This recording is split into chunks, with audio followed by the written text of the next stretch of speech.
Breaking news చూస్తున్నాం. తెలంగాణ ఛత్తీస్గఢ్ సరిహద్దు అడవుల్లో మరోసారి తుపాకుల మోత, బాంబు పేలులతో దద్దరిల్లుతోంది. మావోయిస్టు అగ్రనేతలే లక్ష్యంగా భద్రతా బలగాలు చేపట్టిన భారీ సర్చ్ ఆపరేషన్ ప్రస్తుతం ఉత్కంఠ రేపుతోంది. ముఖ్యంగా సరిహద్దు ప్రాంతమైన కర్రెగుట్ట అడవుల్లో బలగాలు మావోయిస్టుల మధ్య గెరిల్లా తరహా పోరు కొనసాగుతోంది. మావోయిస్టులు నిర్మించుకున్న రహస్య బంకర్లను కోబ్రా దళాలు గుర్తించి తాజాగా నీలమట్టం చేశాయి. జెల్లా, తడపాల, డోలి అటవీ ప్రాంతాలను జోరుగా కూంబింగ్ ఆపరేషన్ కొనసాగుతోంది. ఇక ఈ క్రమంలో బలగాలను టార్గెట్ చేస్తూ మావోయిస్టులు అమర్చిన పలు మందు పాత్రలను బాంబు డిస్పోజల్ స్క్వాడ్ చాకచక్యంగా నిర్వీర్యం చేస్తోంది.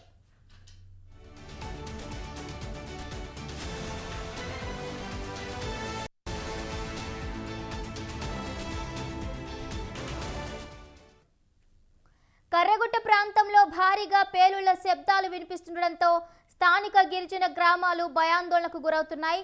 అడవుల్లో అంగుళం అంగుళాన్ని భద్రతా దళాలు కంటి మీద కునుకు లేకుండా సోదా చేస్తున్నట్లుగా తెలుస్తోంది. డ్రోన్ల సహాయంతో మావోయిస్టుల కదలికలను నిరంతరం పర్యవేక్షిస్తున్నారు. సరిహద్దు దాటి చొరబడకుండా అటు ఛత్తీస్గఢ్ పోలీసులు, ఇటు తెలంగాణ గ్రేహౌండ్స్ దళాలు సమన్వయంతో జాయింట్ కూంబింగ్ ఆపరేషన్ నిర్వహిస్తున్నాయి. ఇదే అంశానికి సంబంధించి పూర్తి అప్డేట్స్ మా ప్రతినిధి శ్రీనివాస్ అందిస్తారు.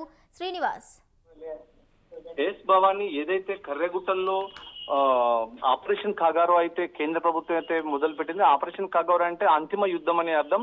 అంతిమ యుద్ధంలో మావోయిస్టులను అయితే దాదాపు తుడిచిపెట్టిన పరిస్థితి అయితే నెలకొంది. ఇక్కడ కర్రెగుట్టల ప్రాంతం దాదాపు 2000 కిలోమీటర్ల పరిధిలో కర్రెగుట్ట ప్రాంతాల మొత్తం ఆ ప్రాంతం అంతా దట్టమైన అడవితో అమలుకున్న ఛత్తీస్గఢ్ లో అసలు మావోయిస్టులకు పెద్ద కోటగా చెప్పుకోవచ్చు. దాన్ని కూడా కేంద్ర బలగాలు ఇటు సిఆర్పిఎఫ్ సిబ్బంది అయితేనేమి, ఇటు గ్రౌండ్స్ అయితేంది, సివిల్ పోలీసులు అందరూ కలిసి అటు ఛత్తీస్గఢ్, తెలంగాణ పోలీసు, ఇటు ఆంధ్ర 3 రాష్ట్రాల పోలీసులు సంయుక్తంగా కర్రెగుట్టలను మొత్తం జల్లెడబట్టి హెలికాప్టర్లతో కూడా కంప్లీట్ చూసుకుంటూ ఎక్కడ కూడా అదే నేపథ్యంలో ప్రతి ప్లేస్ అణువులో కూడా కర్రెగుట్టల్ని వెంటాడైతే ఈ మంచి కేంద్ర కమిటీ సభ్యులను అయితే హతమార్చిన పరిస్థితి నెలకొంది.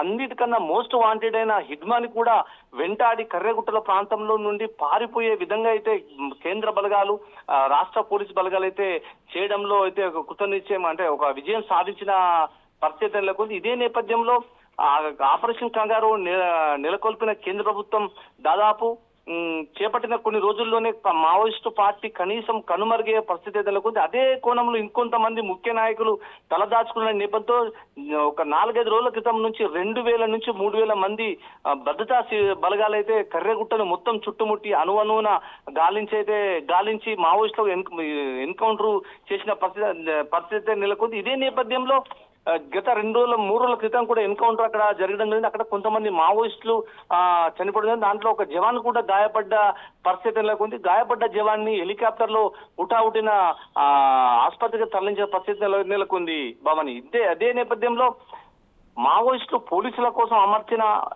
ఈఏడి బాంబ్స్ ఏదైతే మైన్స్ ఏదైతే ఉన్నాయో సామాన్య ప్రజలు కూడా ఇప్పుడు దాదాపు వెంకటాపురం ప్రాంతానికి చెందిన 3 నుంచి 4 అంటే వంట చెరుకు కోసం వెళ్ళిన రైతులు కూడా ఆ ఐడీలని కాలేయడంతో, బ్లాస్ట్ చేయడంతో వాళ్ళ కాళ్ళు కొన్ని అవయవాలు కూడా పోవడం జరిగింది. Bhavani, right, thank you Srinivas, thank you for the updates.